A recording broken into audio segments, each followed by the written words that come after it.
Aujourd'hui sur Motostation, nous essayons une moto rare, et pour cause, c'est déjà une marque rare.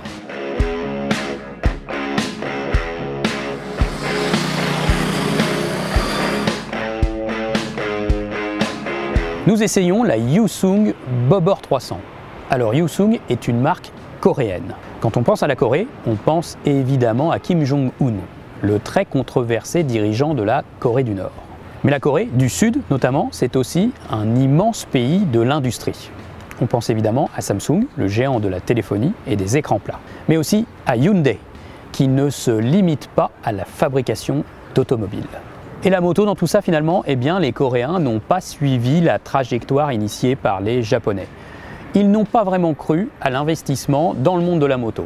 Mais Hyosung en est le parfait contre-exemple, puisque ce constructeur est finalement distribué dans presque tous les pays. Alors cette nouvelle Bobber 300 vient enrichir le catalogue Hyosung aux côtés de la 125 Bobber, déjà distribuée l'année dernière par l'Assimal, entreprise française bourguignonne, qui distribue Hyosung en France. Et la 125 Bobber, elle a cartonné. Cette nouvelle Bobber 300 se calque donc sur la 125 et elle est directement homologuée pour les permis A2. Côté présentation, nous sommes bel et bien dans l'univers Dark Custom, à la manière d'une Harley-Davidson Iron par exemple. À savoir un petit réservoir tout rond arrondi, l'espace entre le réservoir et la selle, la peinture mate, le petit phare minimaliste, les soufflets de fourche, les fameux sabres en métal que l'on retrouve juste sous la selle pilote et passager. Tous les codes sont là, y compris l'énorme boîtier de filtre à air sur le côté droit, sur lequel on peut prendre appui avec son mollet. Globalement, la présentation est plutôt réussie. La Hyosung Bobber 300 fait plutôt plaisir à voir. C'est vrai qu'il y a quelques détails un peu disgracieux. Le bocal de liquide de refroidissement, par exemple, qui a été plutôt mal intégré. Il est trop visible sur la moto. Et en parallèle, pourtant, Hyosung s'est plutôt bien débrouillé de l'intégration très verticale et cachée du radiateur de refroidissement. On va regretter aussi un peu l'habillage au niveau des sorties de collecteurs d'échappement. C'est vrai que cela évite de se brûler les jambes, mais ce n'est pas très heureux. Tout n'est pas noir sur cette moto noir mat, heureusement. Le tableau de bord, il est lisible et complet.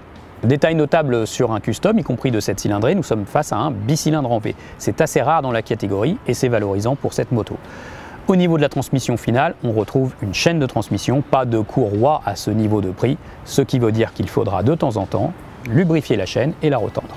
Au niveau du gabarit, regardez comme elle est compacte cette moto, comme elle est basse de selle, 710 mm d'auteur d'assise seulement.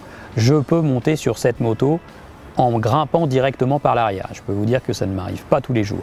Honnêtement, dès 1,60 m, il n'y a aucun problème, je pense, pour poser les deux pieds à plat sur cette Hyosung Bobber 300. Cela se retrouve aussi sur la maniabilité sans l'aide du moteur. Pousser et déplacer cette Hyosung, c'est vraiment facile. C'est pas évident non plus de trouver une moto avec laquelle on peut monter un trottoir en marche arrière, uniquement à la force des bras et des cuisses. Ça, c'est de bon augure pour tous les débutants et les débutantes qui ne sont pas sûrs de leur mouvement. Prise en main, eh bien ça se vérifie, c'est toujours hyper facile. Centre de gravité bas, bon rayon de braquage, la Hyosung Bobber 300 s'appréhende sans aucune difficulté. La boîte, les commandes, l'embrayage, tout se manipule hyper bien. Attention toutefois, c'est un gros pneu avant, donc ça engage un peu à basse vitesse, il faut quelques kilomètres pour s'y habituer. Très rapidement, on constate la souplesse des suspensions. Alors c'est très bien aussi sur certains petits chocs parce qu'on a du moelleux. En revanche, ces suspensions ne sont pas assez fermes en ressort, pas assez freinées en hydraulique. Du coup, si on fait du duo, la moto a tendance quand même à s'avachir. Et puis sur les gros chocs, elle se tasse trop vite justement sur ces suspensions.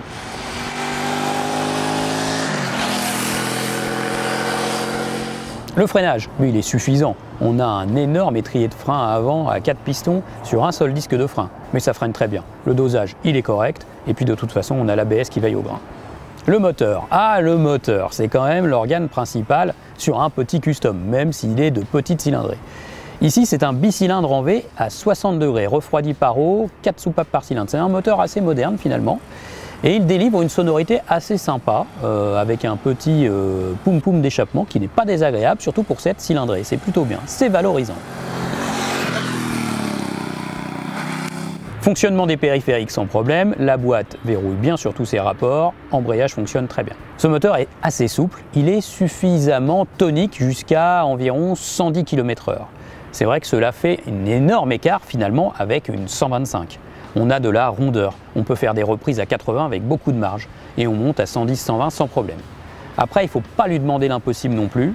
Tout couché, plaqué sur le réservoir, on peut décrocher un bon 160, mais ce n'est pas du tout le but de cette moto. Et les vibrations à haut régime sont assez désagréables. En définitive, c'est plus un moteur pour se balader, pour cruiser tranquille, entre 80 et 110. Et dans ce registre, il n'y a pas de problème, il fait bien le boulot. Autre point à noter, c'est vrai que ça n'est aussi qu'une 300 cm3. Donc toujours pareil, si vous faites du duo, vous allez voir que les côtes sont un petit peu difficiles à grimper. Mais c'est vraiment mieux qu'une 125, il n'y a pas photo. Partie cycle, pas de gros problème sur cette Yoosung, elle est saine, il n'y a rien à dire. Elle est précise dans les virages, elle est suffisamment stable à haute vitesse, si on peut parler de haute vitesse pour ce modèle. Donc on ne peut pas lui reprocher grand chose sur cette partie cycle, hormis bien sûr la petite faiblesse de suspension. Mais c'est sain et c'est agréable au quotidien. Attention toutefois à la monte pneumatique, Timson, une marque totalement inconnue chez nous. Sur le sec, ils ont fait le boulot, sur le mouillé, peut-être que ce ne sera pas la joie. Bilan, il en faudrait sans doute davantage des petites motos comme celle-ci, directement homologuées A2, facile à découvrir, facile à conduire, économe à la pompe, 3 litres 4 au 100 seulement. Une moto aussi certainement assez économe en entretien annuel. Et c'est typiquement ce genre de moto qui peut convenir à un foyer tout entier. La moto de madame pour tous les jours, la moto de monsieur pour aller chercher le pain dimanche, la moto de la cadette qui vient juste d'avoir son permis A2.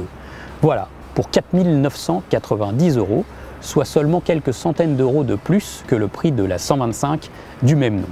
C'est à méditer et passez un bon été.